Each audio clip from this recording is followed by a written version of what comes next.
Our next speaker comes from the Justice and Peace Project, of course, the Peace and Justice Project. He needs no introduction. He is the occupier of Downing Street. He's the rightful owner of Number 10. He has been our leader. He's still the leader of millions. Jeremy Corbyn.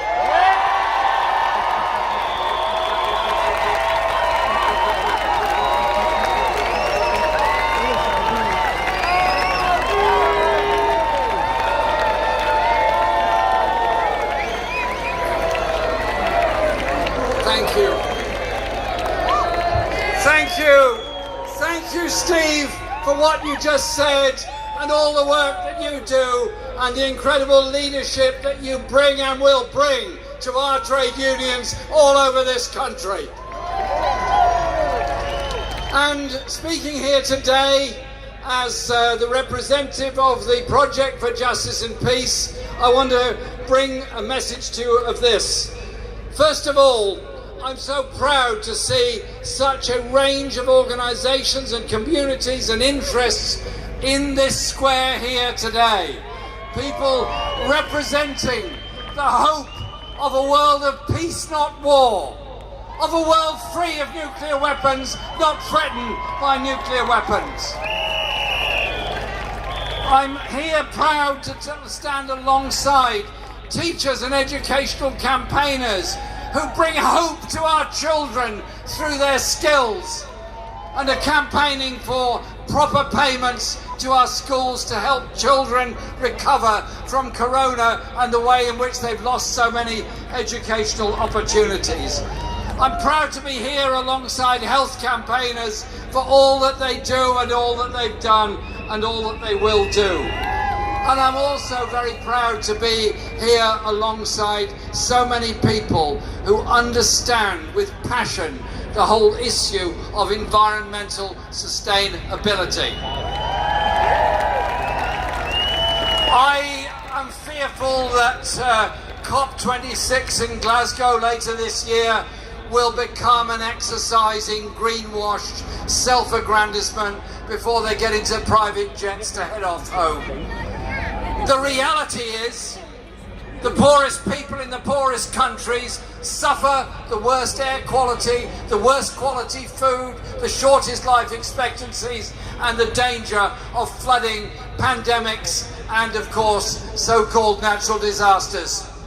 So we have to be serious about campaigning for environmental justice all over the world, as well as in this country.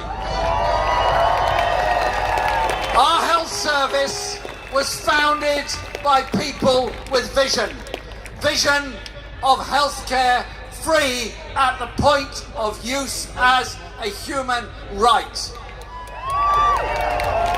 The current Secretary of State for Health is only interested in handing out contracts to Serco or other companies, privatising our NHS, and our Prime Minister said to me in December 2019, I was scaremongering when I said American companies would come in and take over our NHS.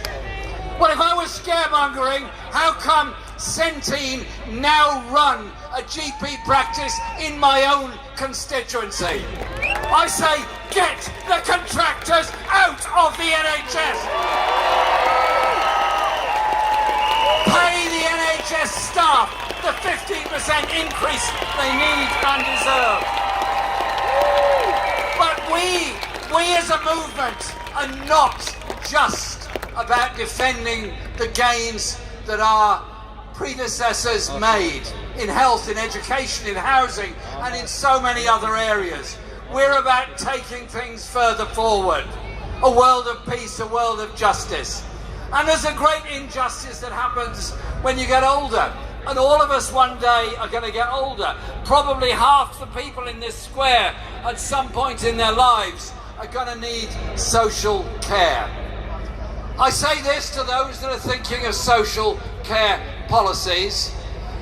Make social care, the equivalent of NHS, and provide it free at the point of need for everybody.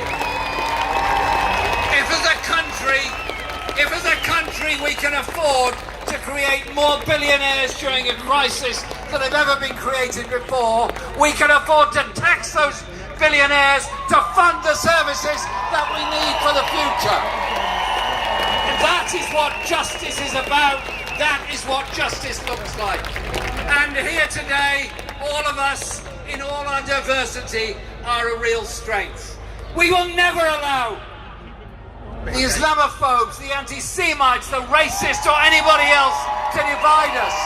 We are united as a people demanding a fair and just world, demanding a world fit for the next generation, for our children to grow up in. Now, political power comes from lots of places.